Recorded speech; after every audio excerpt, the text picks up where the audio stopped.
Hey. Sports reports, no gimmicks, no clowns. 2-5, Mr. Logical, we run this town. Real talk only, no chasing, no doubt. From the east to the west, it's the order we shout. Mic check, lights flash, game time, stay ready. 2 vets in the zone, keep the pressure real heavy. Big hits, big plays, yeah, we breaking it down. Truth rings in your speakers, every word is the crown. From the north side hustle to that southern flame. Midwest grind, west coast of the game. Sports talk kings, yeah, we wear that crown. Turn it up, let them know it's about to go down. Sports reports, no gimmicks, no clowns. 2-5, Mr. Logical, we run this town. Real talk only, no chaser, no doubt. From the east to the west, it's the order we shout.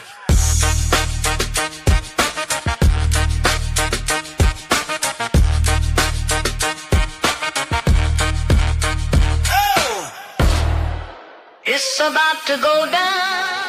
Hey.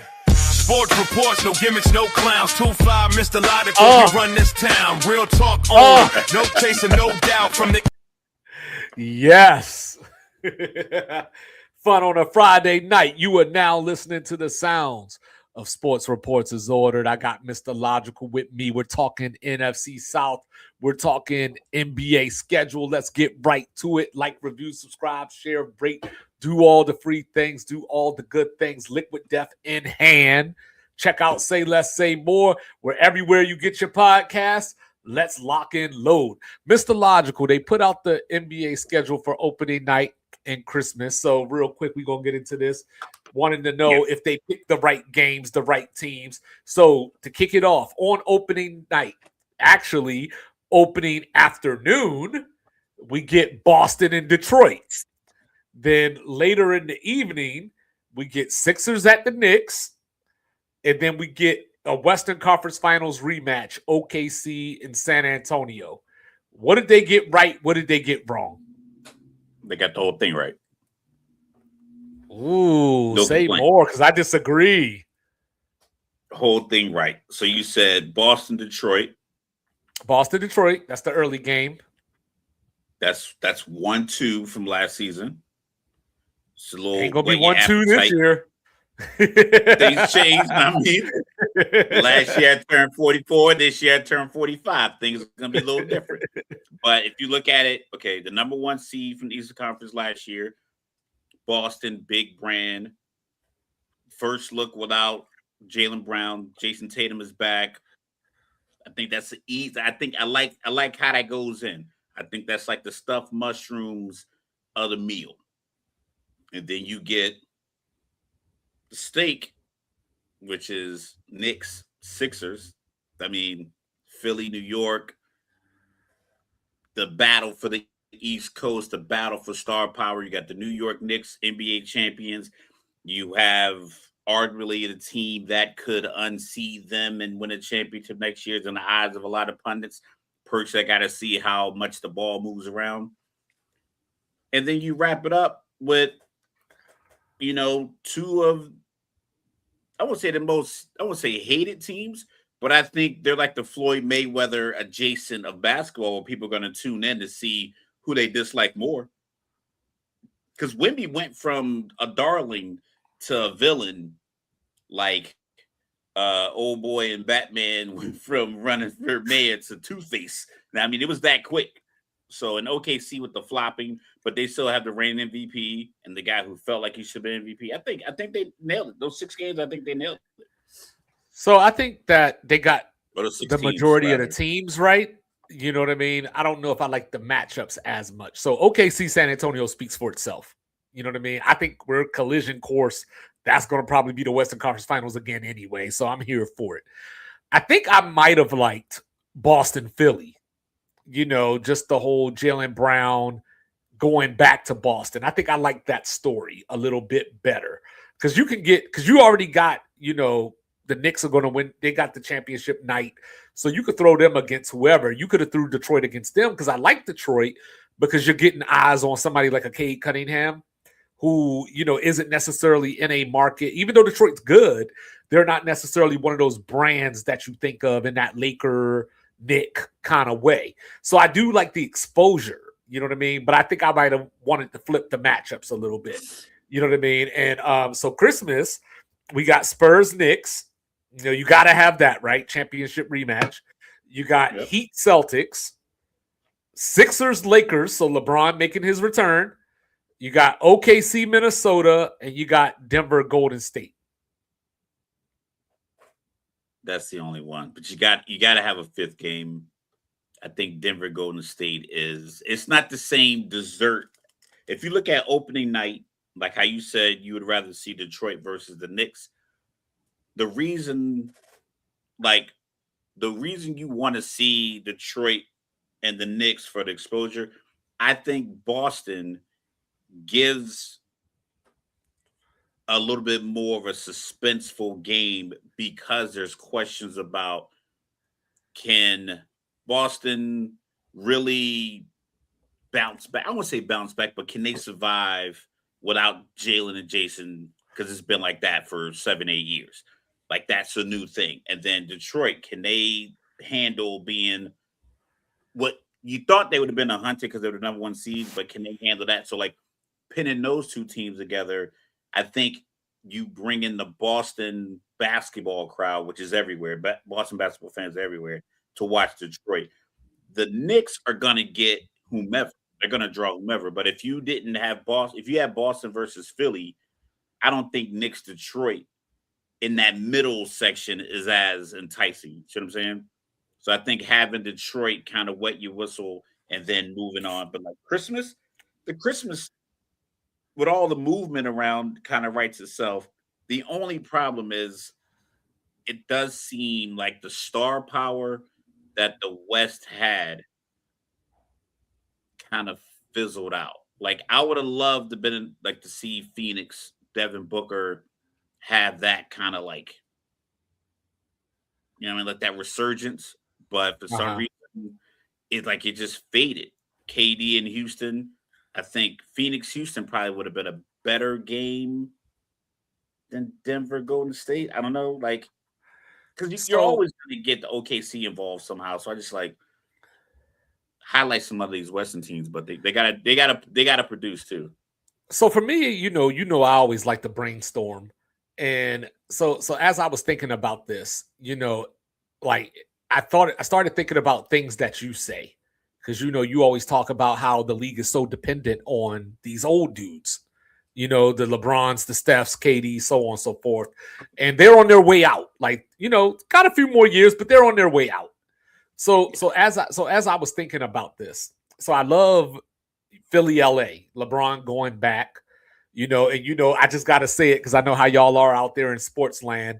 Michael Jordan's career high against the Bulls is 29. Can LeBron beat that?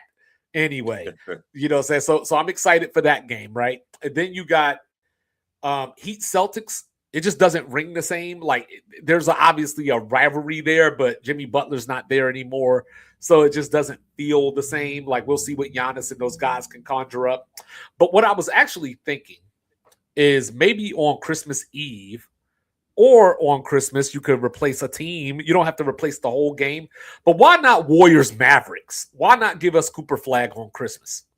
In the spirit of let's expose the future. And I can't take all the credit for that. Residente put that in my thought process, but it made sense. Like, you got the number one draft pick from last year who had a 50-point game last year. Kyrie Irving will be back.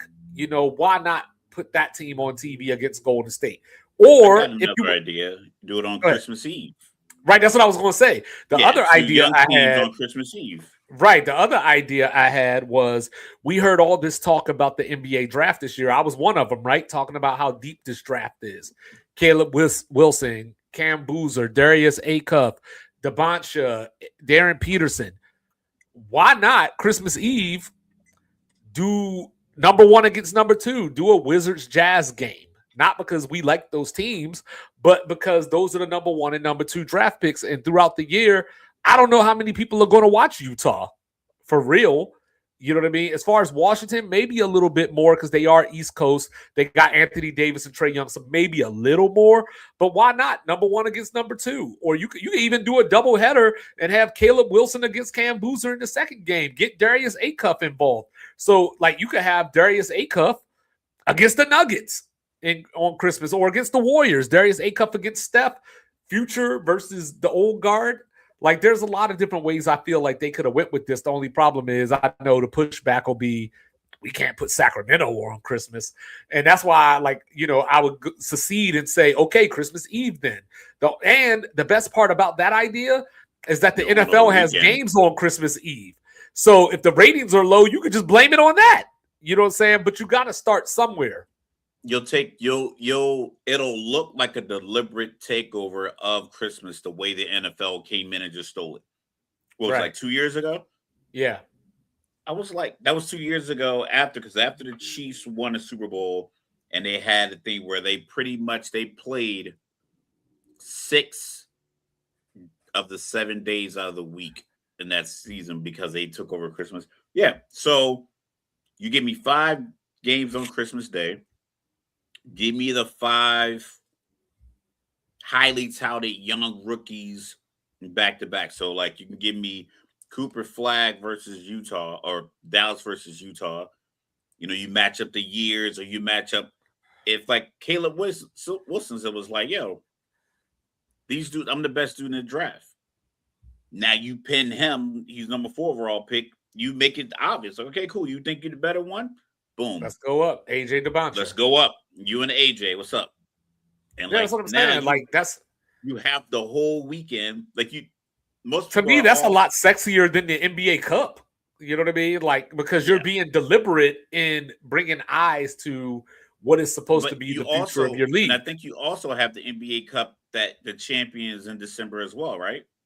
Yeah, it's like the first week of December, like December 10th or so. So now if you're the NBA, you're competing with the anticipation of the college football playoff, the NFL playoff race. The NFL playoff race, very crucial time. And then you just rolling the NBA Cup in there. We got the youngsters on Christmas Eve. We got the old heads on Christmas. So, yeah, you can watch football if you want. But we're giving you 10 games in back-to-back days, nationally televised.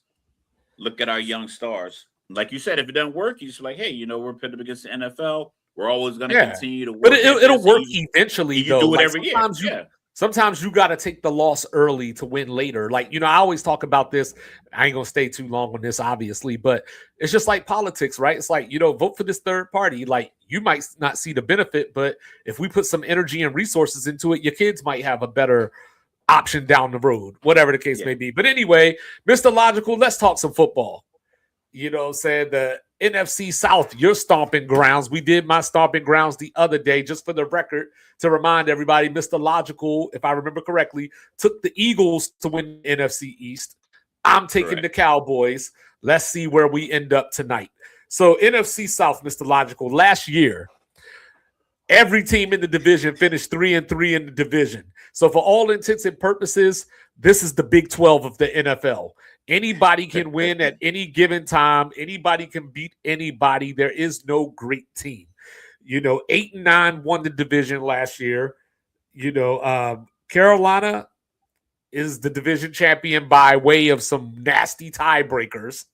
The Falcons were right there, but just lost the wrong games. Tampa was the most talented, but they had a lot of injuries. Baker Mayfield was an MVP candidate for the first quarter of the season, and then it all fell apart. They even went to Seattle and won one of the most exciting games of the year last year. And then, you got the Saints, who started off bad but came on late. So what are your thoughts heading into the NFC South this year? I think it's going to be a lot of the same. But if I had to, as we go through it, the basic questions about quarterback availability, Atlanta's problem. Quarterback comfort level, that's a Tampa Bay problem. I think Baker and his contract could be a problem, especially if, Baker, he didn't play great starting out last year. He found ways to win. 4th and 7, breaking a tackle to get in the field goal range, winning games 23-21. A lot of those games early in the season. Young Wei Koo missed a kick in Atlanta to help them win. So, you have this contract conversation, and then if you don't start off well, now people are like, listen, you started off bad last year. You had one hot year. You had one hot. You had one.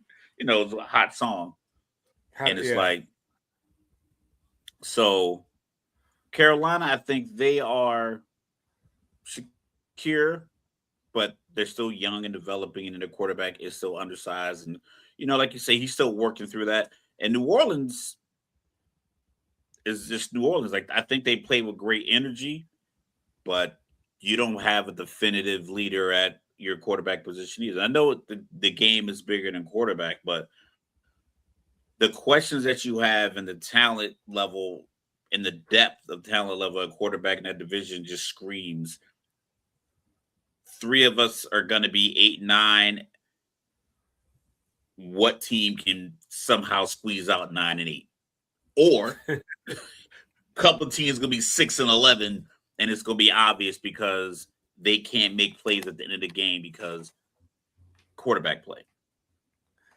So that is the conundrum. Yeah, so going into last year, Tampa was the division champ 4 years in a row. Obviously, they won the Super Bowl back in 2021 with Tom Brady. I think this is make or break, obviously, for Bowles, Todd Bowles. We were surprised that he's still there because, last year, around week 13 or so, he just started throwing everybody under the bus. And then you turn around, Mike Evans is gone.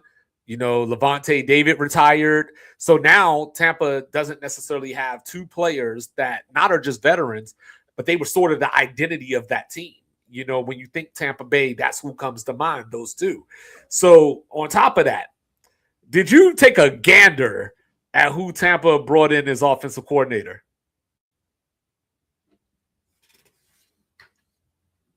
It wasn't Kingsbury. Who was it? The one and only Zach Robinson.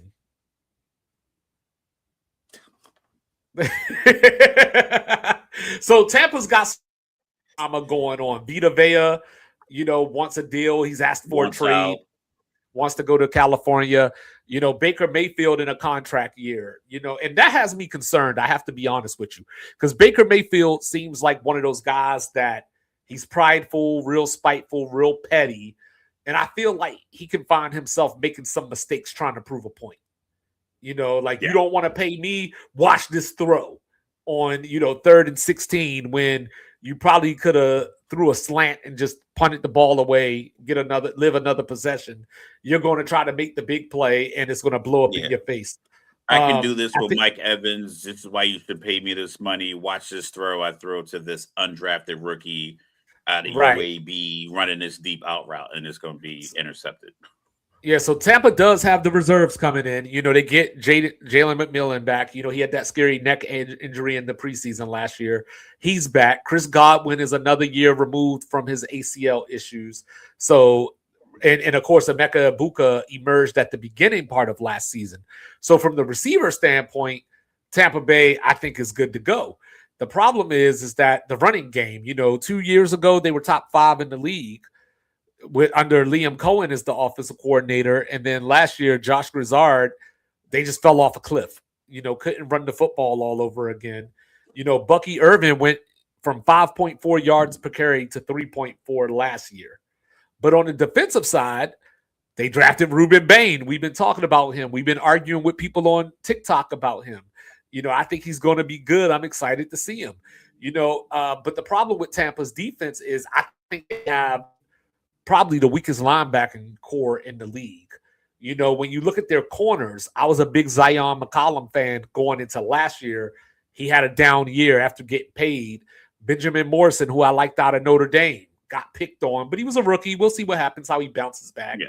But in the safety positions, my guy, Antoine Winfield, my favorite player, he's back. Yeah. So when you got him back there, you always got a chance to force turnovers. You got Tyke Smith, who it sounds like they really love. Keontae Scott from Miami as well, Ruben Bain's teammate. They went and got Kenneth Gainwell to replace Rashard White. So Tampa is still probably the most talented team in the division. I just don't know if I trust their coaching at all. Well, the coaching comes down to like critical moments, but I think if you are just marginally better than your competition and your competition has the flaws that they have, I think their biggest competition in the division is Carolina, Okay. who's still like Atlanta's gonna be missing a defensive lineman for their rookie they drafted last year, Jalen Walker. The two rookies they drafted last year who had outstanding years, they're gonna miss a combined 25 games of the 34 available Oh, games. you want a stat? Let's hear it. So James Pierce suspended 8 games. Jalen Walker, you said, is out for the season. Caden Ellis, who was the leading tackler, is in New Orleans now. Those 3 players accounted for 19 and a half sacks last year. And Atlanta was second in the league in sacks last year. They had 57 total sacks last year. 19 and a half of them gone. Just like that. Blink of an eye. Yeah. So that brings you down to what, 28, 30 to 38 or something like that. Yeah, 38. Yeah. 37 and a half. And but the problem is Atlanta's always had trouble creating that pass rush. So last year was an anomaly, and now they have to revert back to it's going to be a lot of, Atlanta's going to have problems. We'll get to them. Yeah, so let's look at this Tampa schedule. I think Tampa Bay is probably. I think their schedule starts out properly. I think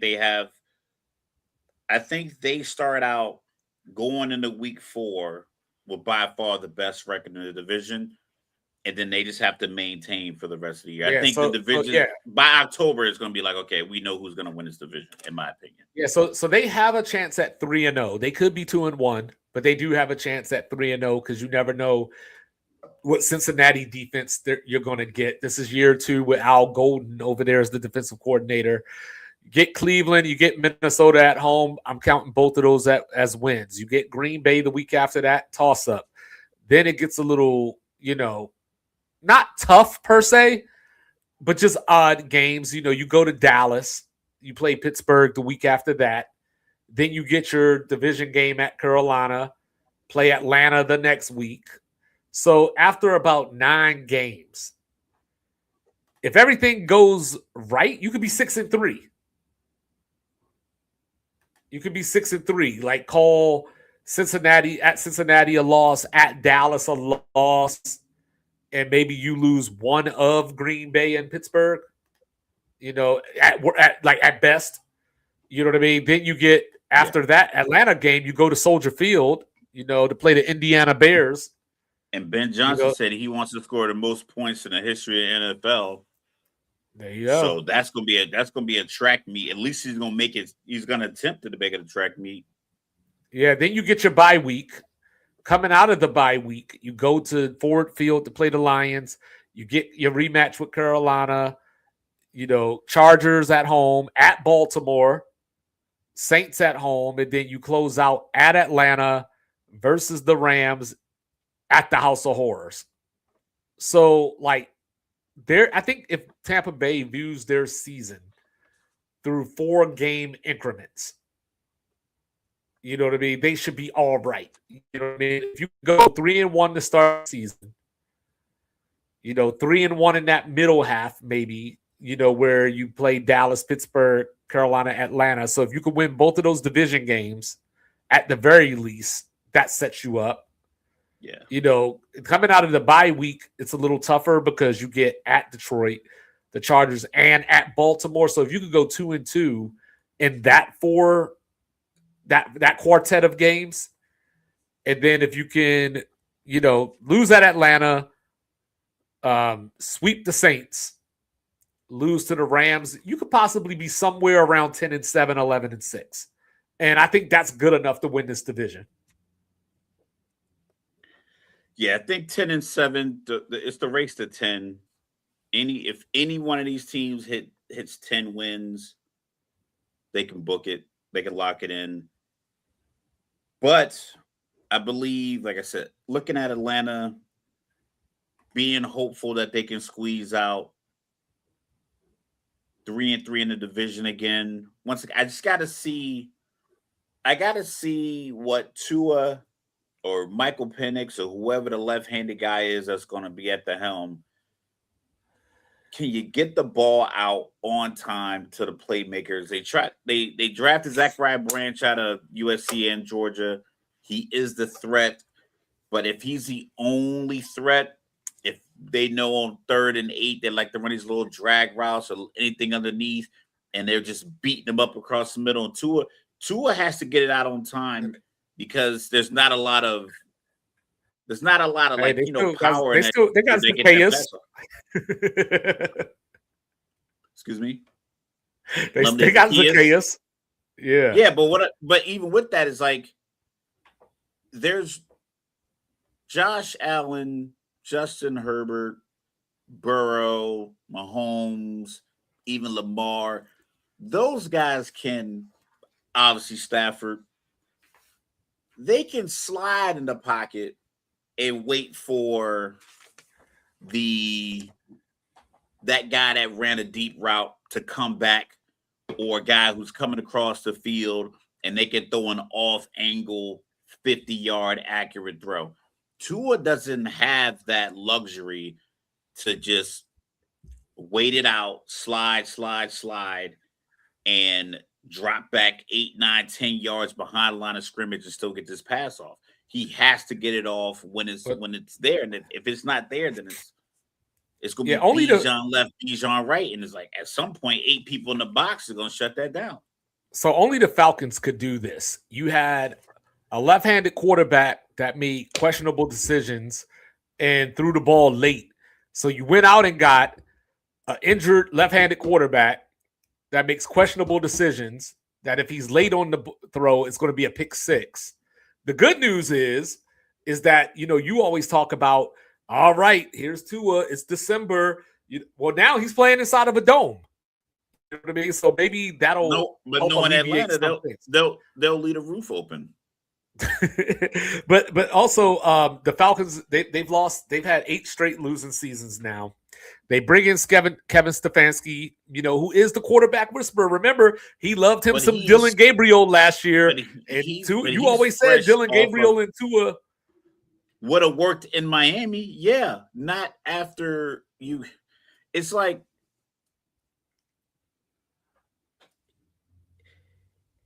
you break up with the girl because you don't like the way she was raised, and then start dating her cousin. And it's like, yeah, it could be different houses, but they got a lot of the same influences. Like, they're not that drastically different. Dylan Gabriel was the guy that you thought was gonna. Honestly, I really don't even understand why Shedeur, even if you felt like Shedeur didn't have a grip on the offense, that in the NFL, and I was talking about this yesterday about the NBA, size is being drafted and legislated out in certain positions. You can't just hope that you can get a Bryce Young or a Kyler Murray. Like, it's not optimal. So having both of those guys in the building, it's like, go with the guy that's either going to garner more attention and try to make it work there. Like, going with the undersized guy that was clearly undersized, and then getting a new fresh job off of it. That's my biggest problem with Stefanski. Yeah, and to your point, we have no idea if he learned that lesson at all. Well, to your point, he's a 2-time coach of the year, but he has a losing record in his career. The Browns were 8-26 in his last 2 years there.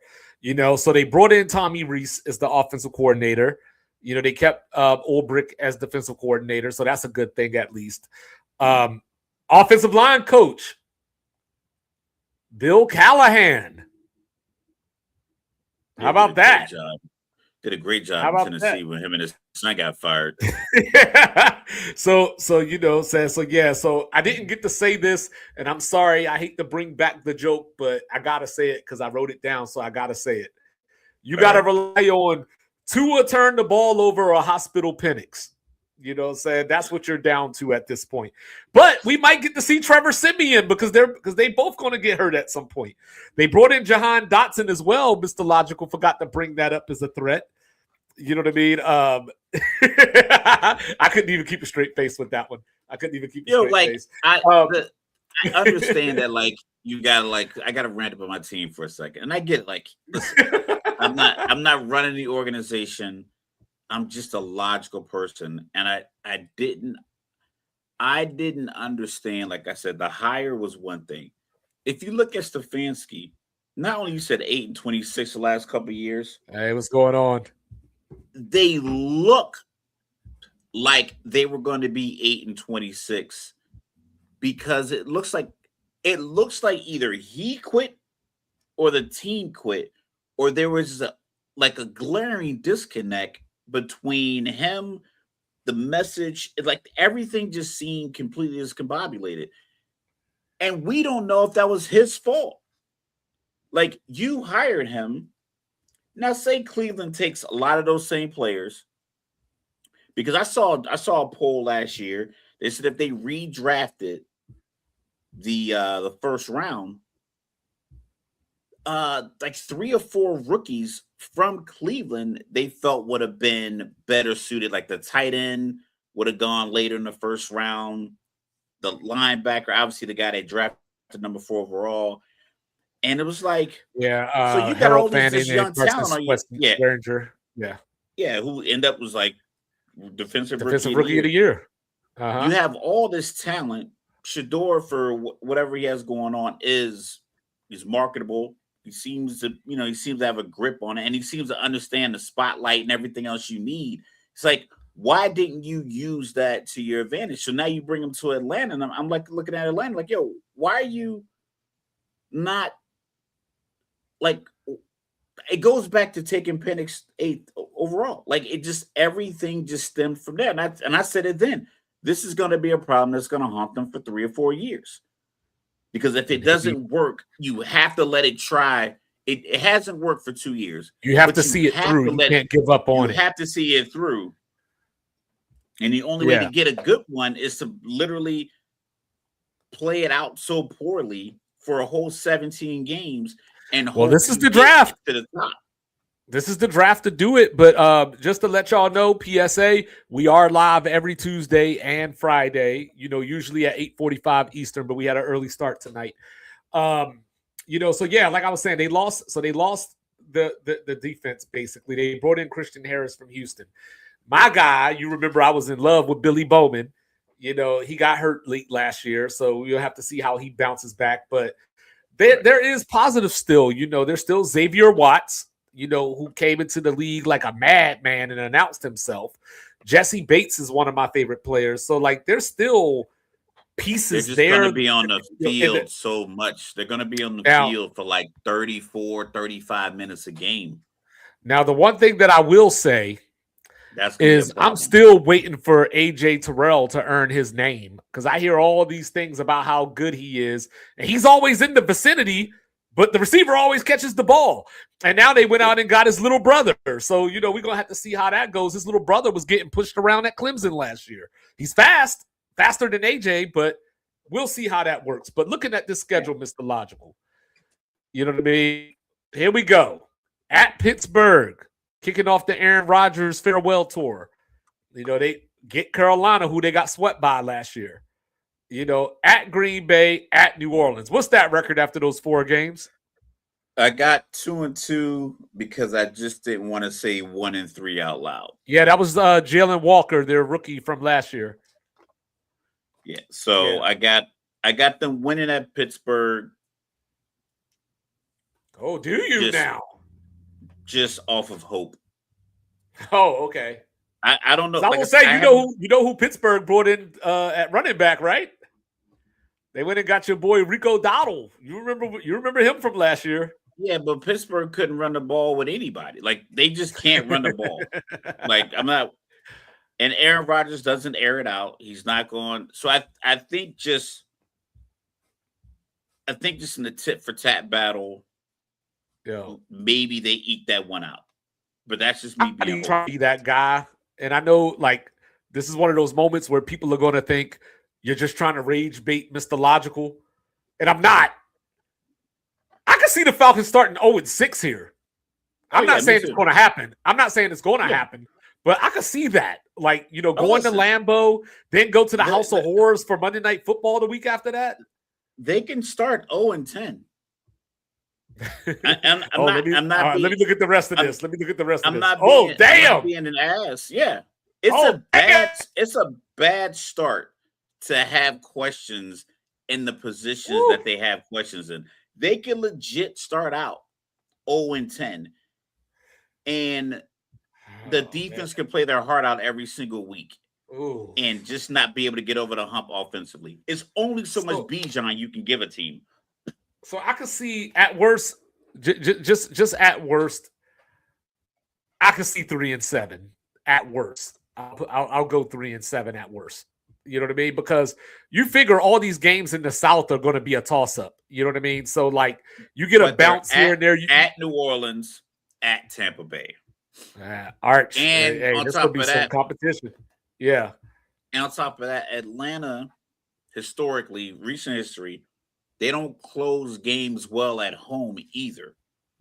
So the advantage you should have by being at home doesn't feel like that. When we talked about Dallas the other day, Dallas feels like they're going to go 8-0 or 9-0 or 8-1, you know, if they're playing 8 or 9 games. They like Dallas feels like you could lock them into 7 wins at a minimum at home. You can feel that, but you also know when it comes to the playoffs, something happens in the playoffs. With Atlanta, something happens in one possession games at home. Field goal gets missed, untimely turnover, not calling the timeout, going in the half to where you can like maybe push. You might have a nice lead. You might have a 13-7 lead. But like, yo, you call this timeout, get the ball back. You might be able to go into halftime 16-7. That's 2 possessions. But they don't call a timeout or they don't execute the field goal. It happens all the time. So 0-10 is realistic. And just because I just don't know where you manufacture points. And there's your preseason. There's your preseason. First kickoff in Miami fumbles the kickoff on the catch. I think they're going to be the worst team in the league this year. But no, Atlanta, like looking at this realistically, like you have to think Carolina's, you know, I'm inclined to say they lose at the house just because that's the horrors. But I think Chicago's defense is going to hold them back a little bit this year. I could win Chicago. I think they could. I don't think they will, but I don't think it's off the table. I think they lose at Lambeau for a long time. We've been friends for a long time, and I don't mind the truth. You know damn well they're not winning against Chicago. I don't know that. You know why I don't know that? I'm gonna tell you why I don't know that. Because for all this negative stuff we're saying about the Falcons right now, you know what I mean? Like 8 losing seasons in a row. You know, 8-9 last year. They beat the Rams and the Bills last year. Yeah, but let's talk about each one of those games. Let's talk about it. They had an opportunity to go up like 3 touchdowns at the end of the first half. Drake London against Buffalo. And then in the second half, scored 3 points. They did. They won. Yeah. Josh Allen had the worst game ever, but they scored 3 touchdowns, almost 4 touchdowns in the first half, and then come out in the second half at home and only produce 3 points. They weren't even close to getting any other points. That's the problem. And with the Rams, it was the same thing. They had the kick block that got returned for a touchdown, which put it into like a possession, and then they had that what looked like a catch by Puka that it's instant slow-mo replay and said, oh, he didn't have it. But that game was almost given back. So it's just, I don't know how many games you're going to be able to produce 21 first half points, considering your offensive weapon is Bijan Robinson, who no matter where you put him, the expectation is he is the first read. So even if he's in the backfield, the assumption is they're going to hand it off to him. They're going to play action to him and throw it to him in the flat. If they spread him out wide, the expectation is that he's going to get the ball. So it's just so much going to ride on his coordinator shoulders. this year. but the same old lame duck coach Stefanski that we have no idea if he can battle, if he has any resiliency, considering he didn't even have to sit and think about how poorly he's coached over the last 2 years. He walked from 18 games under 500 and walked right into another job in the same week and a steak dinner from a billionaire. Hired by my favorite quarterback, Matty Ice. So after the bye week, they go up to Minnesota, get Detroit at home, go to Cleveland, at Washington, and then they close out with their 3 division games to close at Carolina. So, the Falcons, it's going to be an interesting season to say the least. I think that, history is on their side from the standpoint of you get the most out of the Falcons when you don't expect much. So, you know what I mean? So from that standpoint, if I were a Falcon fan, I might be a little more encouraged than Mr. Logical, but I'll just say he ain't wrong. You know what I'm saying? So we got Carolina, the division champion. Bryce Young finally went over 3,000 yards. 3,000 yards, Mr. Logical. Here's the question of the day. So he went over 3,000 yards, right? Yep. How much over 3,000 yards did he go? 4 yards. 3,004. 11 yards. 11 yards. So, he has 40 career games. Hasn't averaged 200 yards a game yet in his career. He's in that window now. Remember the Justin Fields when the Bears had to make that decision of, are we going to pay him? Is he going to be our guy going forward? Carolina's in that window now to decide if Bryce Young is actually going to be the future. The good news is they went out and drafted my guy Ted McMillan last year, who, won Offensive Rookie of the Year, had over 1,000 yards receiving. Now, you got to figure to get Leggett more involved. Jalen Coker still coming along. They drafted Chris Brazell from Tennessee, who's hurt now. He was going to be a deep threat, but we'll see how long he's out for. I mentioned Rico Dowdle going to Pittsburgh, but it sounds like 24 second round pick Jonathan Brooks might be back in the backfield for Carolina. Dave Canales made Mr. Logical happy because Mr. Logical does not like when the coaches call plays. So, sure enough, had a Cheeto coordinator. Bryce Young, I hate to mention it to Mr. Logical, but he did throw for 448 against the Falcons last year. Carolina's got some early offensive line injuries. Akiem Akonwu suffered a ruptured patella tendon, in that playoff loss. So we'll see how he starts the season or if he starts the season.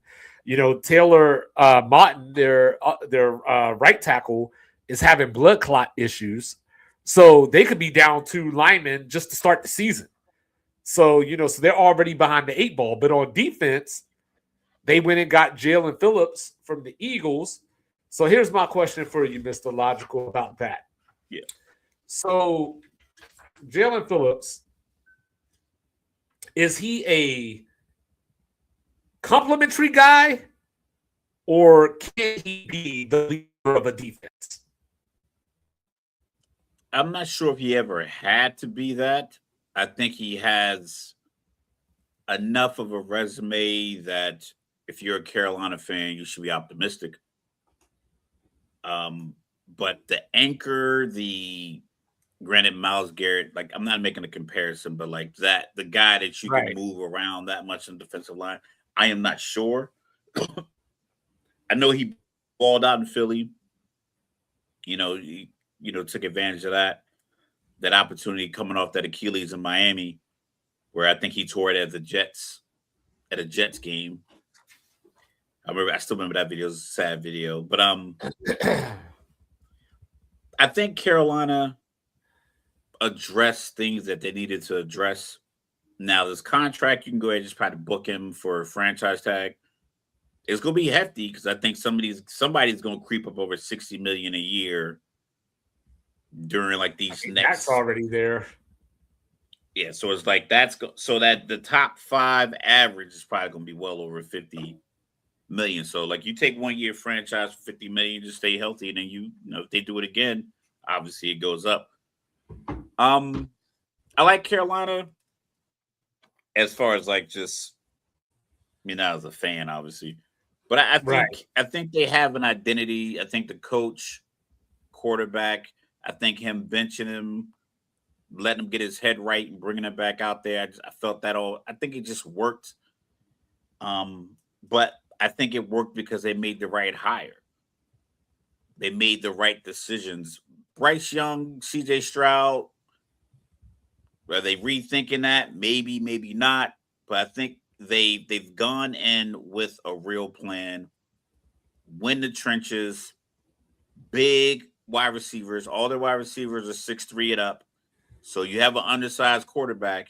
You give them a guy with a catch radius that, like of an elephant. Be able to sports science be like, oh, this guy's a catch radius of an elephant. Yeah, they need to upgrade at tight end. But back to Jalen Phillips for a quick second.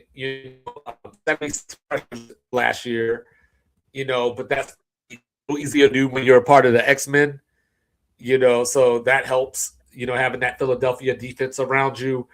They also went out and got Devin Lloyd from Jacksonville, who early in the season, Jacksonville was on a historic takeaway pace. He was of that. So that's another good that they brought in. Go Utes. Yeah. Bryce Young has a new backup this year. Guy by the name of Kenny Two Gloves. Of course, Haynes King is the backup. Haynes King is the backup. Oh, okay. Yeah, well, that's what we're doing right now. Kenny Pickett is going to be on somebody else's team. I think Carolina has one of the best secondaries in the NFL. Low key, like a lot of people aren't going to think that because it's Carolina. But J.C. Horn's a playmaker. Mike Jackson had 19 passes defense last year, and Morig. I think that they're a pretty formidable secondary. I think that what confuses me about Carolina is more so you got a guy like Bryce Young, and it doesn't seem like they run, especially for the type of league that we're in right now, they don't seem to run enough RPO with him for my liking. And I don't know if that's just because of his size and you're afraid he's going to get hurt. Yeah, so that could be it. And, Haynes King could be that fourth round. We'll see. You know what I mean? But Carolina, can they win this division back-to-back? They absolutely can. Will they? Stay tuned. So here we go, Mr. Logical. They open up with Chicago at home. Or, I'm sorry, Indiana. They go. No. The president said they are the Chicago Bears no matter where they're playing. They're the Chicago Bears. He said he had to look at my defense. Look at my defense letting the Miami Dolphins of all teams walk the ball down the field. So Atlanta in week 2, at Cleveland week 3, Detroit week 4. So you got to go 2-2 there. You got to go 2-2 there because I think weeks 2 and 3 get you your wins. Because you get your bye week, and then look at this. Look at that. At Philly, Tampa, at Lambeau, Denver, at the House of Horrors, Baltimore, at Tampa. That is a hell of a stretch. So that's 1, 2, 3, 4, 5, 6, 7 games. You got to go 4-3 at the very least. You got to go 4-3. I don't know how the NFL gods said, hey, we have probably the most mediocre division in football. So we're going to give them the AFC and NFC North to play. Well, it rotates every year. Nah, you could have been given some reprieve. Like, listen, we're going to let y'all skip a year and get right. Well, no, because you got to pad up Cincinnati so they could get back to the playoffs, right? We'll give you the AFC South and we'll give you the NFC West. What do you think of that? Let's get you back on track. Like, nah, man. Oh, the NFC West, with the Super Bowl champions, the 49ers and the Rams. Listen, I think they played the Falcons played anyway. That's true. That is true. Yeah, But the Falcons got to San Francisco anyway. so after that Tampa Bay game, they go to Minnesota. They get New Orleans at home. There's your Cincinnati game at Pittsburgh, at home against the Super Bowl champs, and they close out versus Atlanta. So, all right. So far, we got one team to go. So let's think about this for a second. So we went through Tampa, Atlanta, Carolina. What are you thinking record-wise for those teams? All right. So Hart, 7-10 for the Falcons, but it's going to be one of those where they win. Like I got them winning 4 out of the last 6 games. Okay. So they get like, oh, that's actually 6-11. Yeah. Okay. So they're going to win 1, 2, 3, 4, 5. No, it's 1, 2, 3, 4, 5. So 5 out of the last 7 games. I think they each eat those out, but that gives them 7-10. But once again, it does the same thing it does every year. Moves them from 3rd or 4th in the draft order to 9th. And then they miss out on the top tier talent. But what about I think Tampa? Logically, 5-12 is most likely for Atlanta. That's what Tampa, I got Atlanta. Tampa, I got 10-7 because I think it's a race to 10. Depend on who, if any of these other division teams kind of fall off. Because the teams are so kind of evenly balanced preseason, and I didn't think any of them made like any extraordinary moves that definitely made them markedly better than the other teams. I think there's more toss-up division games. You know, you might get a little rain in Carolina in November, and you might lose that. You know, if you're Tampa Bay, you might lose that game, or you just get, you know, you got a guy injured, and they take advantage of that, something along those lines. So I figured that Tampa Bay, if they don't toss these, if they go 4-2 in division, they're probably 11-6. But I go realistic and go 10-7. But I think 10-7 wins the division. And then Carolina, 8-9, 9-8, somewhere in that space. Like you said, they don't do a lot of RPO with Bryce Young, so they can become predictable offensively. So they're going to rely on it. Like you feel like one of the top tier defensive backfields. I just think that the lack of, like you said, 3,011 yards. Both South divisions are bad every year, both of them. But yeah, the NFC South I think is probably the worst. Yeah, it's bad. It's bad. And then all right, we'll get to the Saints. We'll get to the Saints here to close things up. So the Saints are one of those teams that remind me about the way that I felt about Carolina last year. I thought Carolina was going to be good last year, but I couldn't pinpoint it. You know what I mean? I feel the same way about the Saints this year. Like I think that they're going to be much improved, but I just don't know if they have the depth or the horses to actually get to where Carolina got last year. So, you know, they do have the second easiest schedule in the NFL. You know, if you look at combined records, you know, the Browns have the easiest. So they started off 2-10. You know, they started Spencer Rattler last year, who people thought was going to take a leap. You know, down on Tyler Shuck. You know, Tyler Shuck starts. They win 4 out of their last 5 games. They were 5-4 in the games that Tyler Shuck played last year. I know it's fun to make fun of him because he was back in college when Kurt Cobain was still alive. But it was never a skill issue with him. It was just, could he stay healthy? You know what I mean? So there's that. So they brought in David Edwards to help out at left tackle because, of course, if you got a young quarterback, you got to have the blind side protection. You know what I'm saying? Sandra Bullock. We'll see how that works, but it's the right move as far as addressing that position. You know, okay. They only scored 28 touchdowns last year offensively. So nowhere to go but up. You know what I mean? They got Travis Etienne in free agency. They just re-signed Alvin Kamara. So it looks like Kamara's going to retire as a Saint. But now you get to the question marks because you got a young quarterback. You got him as left tackle. You went and got you a running back. Now we got to address the receiver room. Chris Olave, when healthy, one of the best receivers in the NFL, Never healthy. He gets concussions like without contact. I've seen him get two concussions trying to make catches falling out of bounds, like just falling on the back of his head, and he's out. Like, and it's unfortunate. That hit. Yeah, he took some brutal hits, but I seen one where it was a fade route to the corner, and he laid out for it and didn't catch it and just fell on his head, and he was out. Yeah, they went and drafted Jordan Tyson out of Arizona State. Who has the ability to be the best receiver in this draft. He could be a top 10 receiver in the next 4 or 5 years, but injuries, can he stay healthy? Then my question is, who's the third receiver? They have Devon Vele, they would love to have Shaheed. Yeah, go Utes.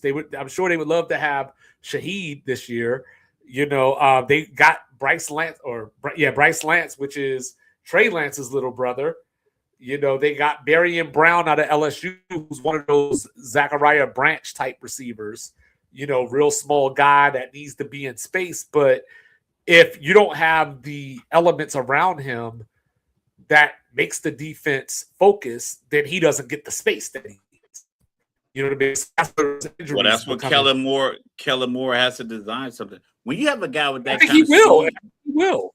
Yeah, you just get him the ball. You line up two offensive linemen out at the X and Y receiver and run a wide receiver screen. He just stands behind these two old linemen to catch the ball. And you get creative when you have that kind of talent and that speed, especially with the ball in his hands. Like you have to give him the ball. They do not. A lot of people like Spencer Rattler. I like to tell people he went in the 4th round for a reason. Tyler Shuck is 26 or 27 years old. So, those franchise days are over for him. You know what I mean? We'll see how he develops in the next, year and a half or so. But I don't think they do. I think they're going to have to go QB hunt in the next 2 years. They brought in Jalen Polk. One of the guys that I loved in college, but it hasn't quite worked out in the NFL for him. But then again, the Patriots don't necessarily do receivers, so we'll see what happens there. Demario Davis, he was the leader of the defense last year. He's a Jet now. They have Cameron Jordan still 37 years old. So it gets a little crazy. But then Jordan and Chase Young together last year, though, both went double-digit sacks. So Chase Young is rounding out in form. We'll see if they can continue to build upon that. I think Kool-Aid McKinstry, is going to be a good corner developing. We'll have to get that other side figured out.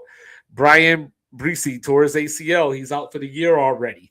So the good news for the Saints is Brandon Staley found a way, and let me make sure I get my terminology right so Mr. Love doesn't kill me. They were able to stay in their base defense a lot more last year in that 3-4.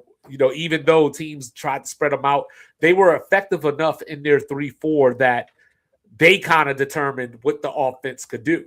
He played a matchup zone on one side, man on the other, and then it would switch depending on what the receivers were doing. So the corners in particular had to read a lot of those routes and try to figure out what the receivers were doing. And, it worked out last year. Can that continue? You know what I mean? Urban Meyer loved the 3-4. Yeah. I love the 3-4 on NCAA 27. I was talking to my son yesterday about his high school. He's like, I was like, how come you guys don't run like a 4-3? He was like, nah, it's easier. Like, it's easier to block you when you have 4 down linemen. I was like, what? He was like, in a 3-4, we could do this, we could do that. And he was just like, it's like you could do so much movement. Well, but if you have the communication, you can make it happen. See, that's the thing. You can attack 3-4 if you got a B. John Robinson or somebody, you can attack the 3-4 all day. But the difference is that in this NFL style of football that we're playing nowadays, I don't mind letting you run. You know what I mean? I just don't want you to throw for 300 yards on me. You know what I mean? Don't break. So like I like the 3-4.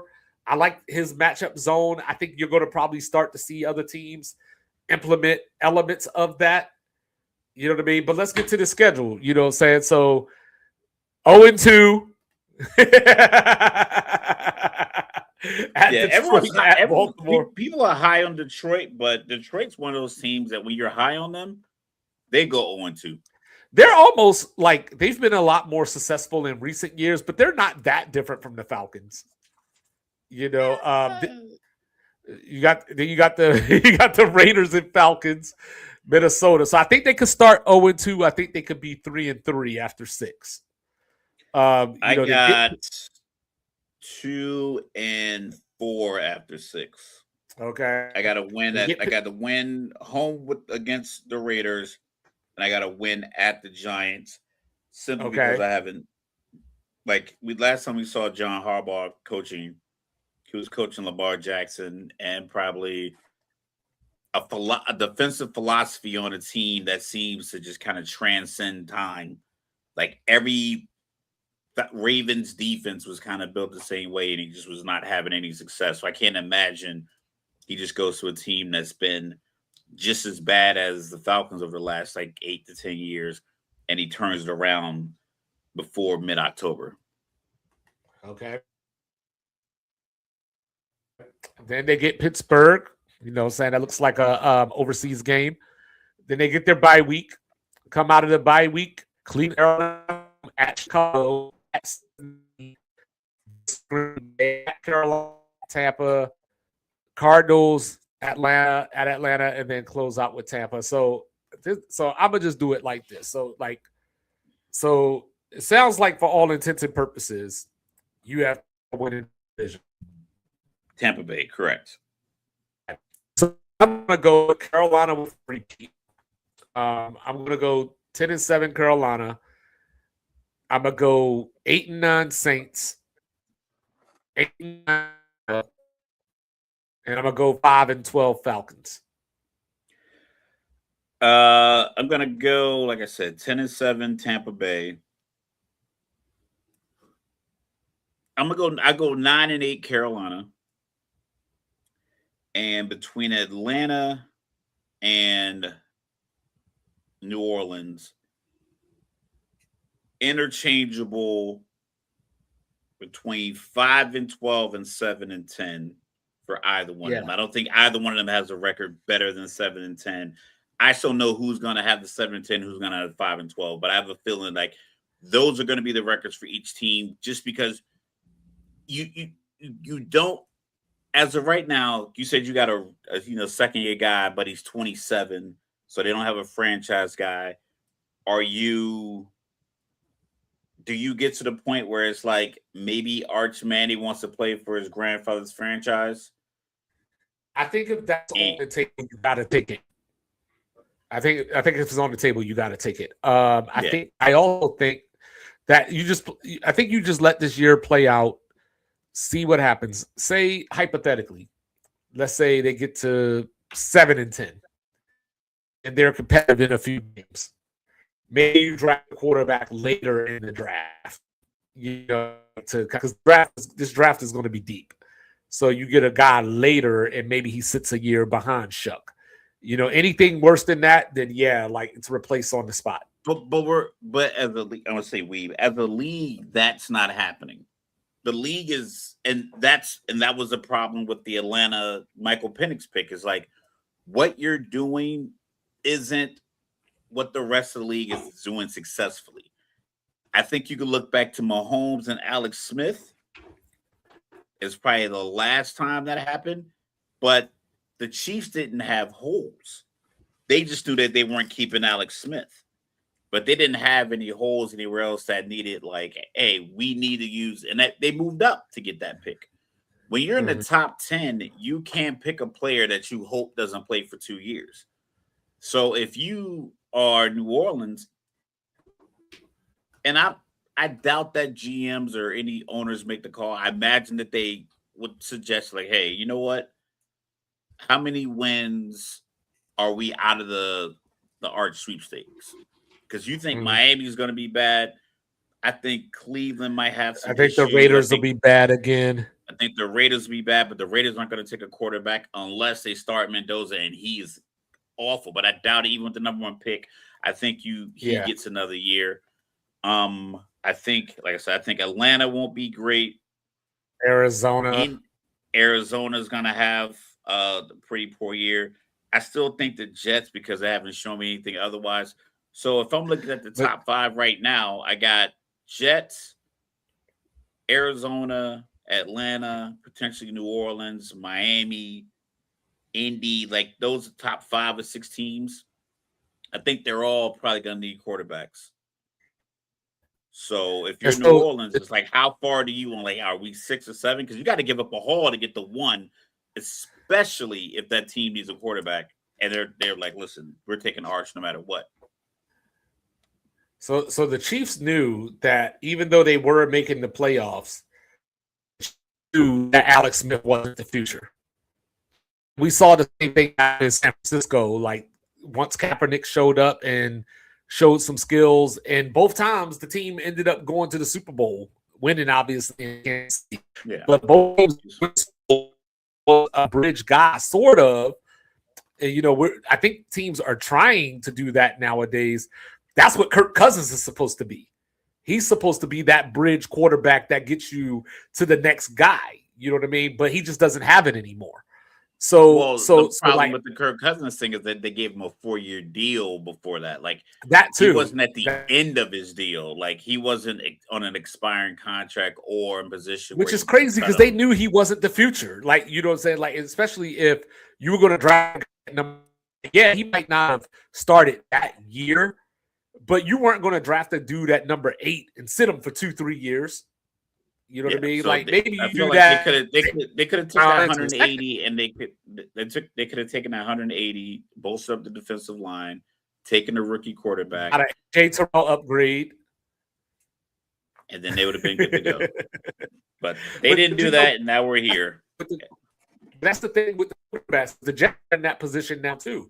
They brought in Geno Smith. You know he's not going to be there for much long. So get Dante Moore in the draft next year, start your future. But speaking of the future, we will be back on Tuesday to talk about the NFC North. We almost halfway through already. Preseason on my TV, my Commanders out here looking like shit already. You know what I mean? But he is the world famous, world renowned, cool, calm, and collected. He goes by the name of Mr. Logical. He was born in Texas, raised in VA, representing everything New Jersey. And I'm trying, y'all. I'm trying to get him to wear a New Jersey Devils jersey on the show, but he won't commit. So I don't know if he's really representing New Jersey. Don't bring feelings to a fact fight. I'm paying these taxes. And then down here in the Alamo, it's your unorthodox statistician going left so much you thought I was southpaw, looking like Ryan Garcia as he's trying to duck Connor Ben in a few weeks. I go by the name of 2-5. This is Sports Reports Disordered. Thanks for the love. Thanks for the support. Thanks for the momentum. Biggest movements is Dipset. We love y'all. Salute to you. Sports Reports Disordered is out. To the west, it's the order we shout. Mic check, lights flash, game time, stay ready. 2 vets in the zone, keep the pressure real heavy. Big hits, big plays, yeah, we breaking it down. Truth rings in your speakers, every word is the crown. From the north side hustle to that southern flame. Midwest grind, west coast of the game. Sports talk kings, yeah, we wear that crown. Turn it up, let them know it's about to go down. Sports reports, no gimmicks, no clowns. 2-5, Mr. Logical, we run this town. Real talk only, no chaser, no doubt. From the